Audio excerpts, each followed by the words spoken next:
guys, what's up? Welcome back to my YouTube channel. Today's video is gonna be one that honestly I've wanted to make for a super long time. And by a super long time, I mean like 10 years long. Today I'm going to be showing you how I was able to pull off making a t-shirt quilt out of all of my best friend's shirts. Now, just to give you a very quick backstory, my best friend did pass away when I was 17 back in 2009. So I've always had a very large collection of her shirts that I love wearing and I've really enjoyed having over the past years. However, now that we're coming up on 11 years of her death anniversary, honestly, some of the shirts I've outgrown. Some of them were just too small for me to ever begin with, and I'm just kind of at a place where I'm ready to repurpose them and give them new life. I finally did it. This is how everything turned out. I'm going to show you absolutely everything that I did to make this. There's a lot to go over, so let's just jump in. First thing I want to talk about is supplies you're going to need. You're going to need a bunch of t-shirts if you're making a t-shirt quilt. This same method could obviously be applied to any fabric. It doesn't have to be t-shirt specific. I just so happen to have a lot of t-shirts ready and handy that I was wanting to turn into a quilt. Second thing is some kind of fabric or backing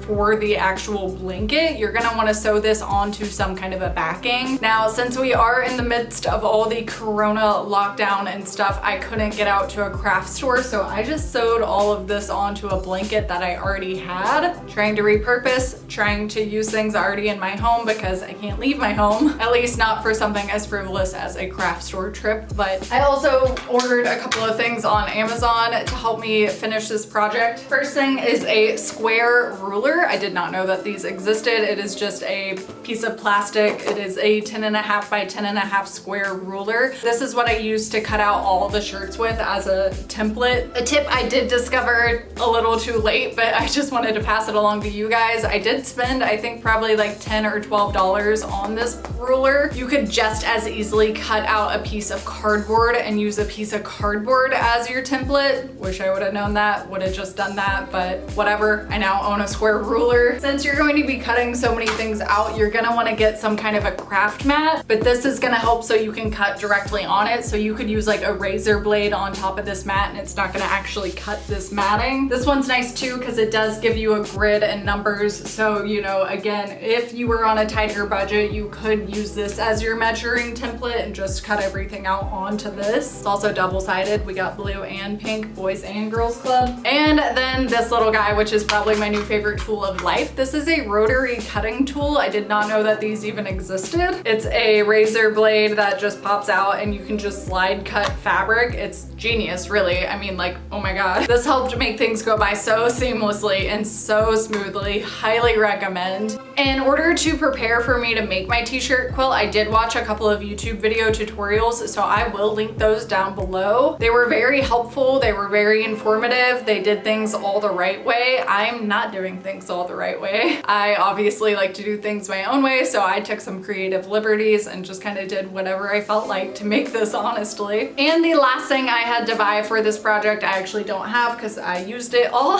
I will insert a photo of it right here. This is called a ultra lightweight fusible interface. Basically what it does is give fabrics like t-shirts a little more heft to them, a little more stability. So they lay flatter, they look nicer, they're easier to cut and they're easier to work with because they're not such a stretchy, loose fabric anymore. I definitely don't think this project would have gone nearly as smooth if I had not used that. So out of all the things that I'm talking about, that one is pretty important. Throughout this video, honestly, it was my first time ever using a sewing machine. This is my first time ever using a sewing machine. I've had one for years. I've just never used it. So if you have any tips for me, try and phrase them nicely, but if you have any sewing tips for me, I'm happy to hear them. Please leave them down below. All right, let's get into the fun stuff. So the first thing I did was cut all the shirts to size, but I did cut them a little bit bigger than the template that I was using to measure, just to give me some room for error in case, you know, I needed extra fabric somewhere I didn't really know. So I did cut them a little bit bigger than that square. Once I finally had all the shirts cut out to the size that I was looking for, that's when I started to cut out that fusible interface fabric. That's what that white material is that you're seeing. I cut all those to size to speed up the process of me ironing them on. How you use this material is you basically iron it on to whatever whatever thing that you're using.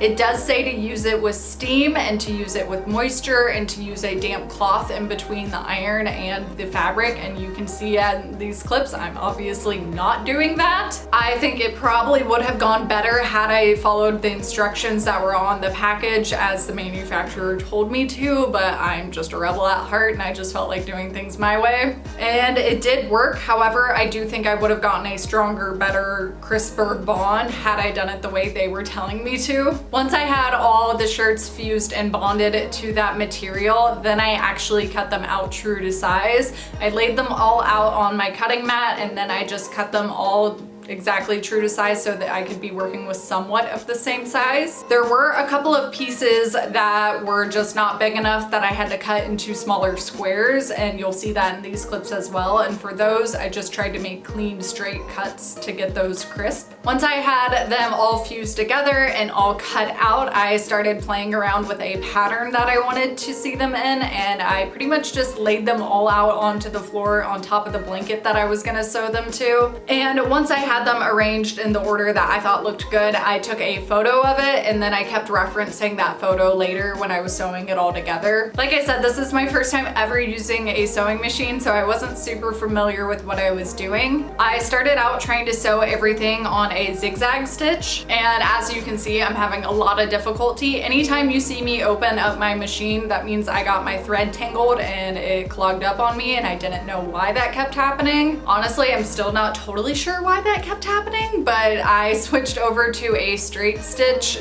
as opposed to a zigzag stitch, and once I switched over to a straight stitch, things started going a lot better for me, so I continued on with that stitch for the rest of the time. I don't really know what was causing all the issues with the bobbin getting tangled. I wish I did. Still don't really understand it. I didn't really have a real plan of how I wanted to sew this together. Like I said, I was kind of doing it all by ear. So I just sewed everything square by square. I started kind of going in a row up top, and then once I got a row done, I would stitch those two rows together. However, since I was working with sizes that were irregular and it wasn't just all the same squares, there was some that I was sewing from behind, so I was sewing the two seams together, and then once you pull them out, it looks nicer in my opinion. It looks like a very smooth seam, but then there was some that I was sewing just pieces on top of one another. That definitely has a more homemade DIY feel to it and look to it. It's a little more unfinished looking in my opinion. So it's really just all personal preference, but since I was using a myriad of techniques and materials, I just kind of did whatever worked for that particular section. So this whole process was pretty much me laying out what I wanted on the ground, pinning it all together, and then sewing it seam by seam. So I would sew a seam,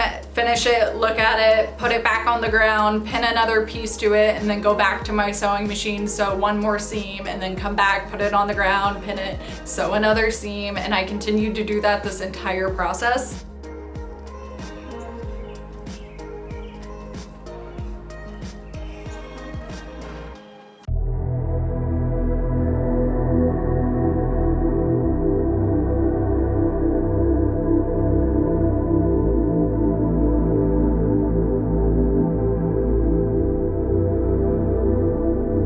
All the t-shirts sewn together into one piece, I flipped it over and trimmed off all of the excess material just to make things lay a little smoother and not be so bulky. Once I had trimmed everything, I then pinned it to the blanket that I wanted to sew it to. As I stated, I wasn't able to go out and get actual fabric for this because our city is in lockdown right now. So luckily I already had a blanket that I wasn't particularly attached to, so I just pinned it to that blanket, and then I sewed everything just edge by edge. I only did 4 different seams to sew it all as a square onto that blanket.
everything to the actual blanket, that's about it. Like, that's it. That's the whole blanket. I finished it. I have thought about going around the edges and, you know, taking it back like that and then sewing it under to make a brand new top seam. That way it's only my best friend's t-shirts that are showing through, and it doesn't have this kind of border on it anymore. So more than likely I'm going to refinish this border.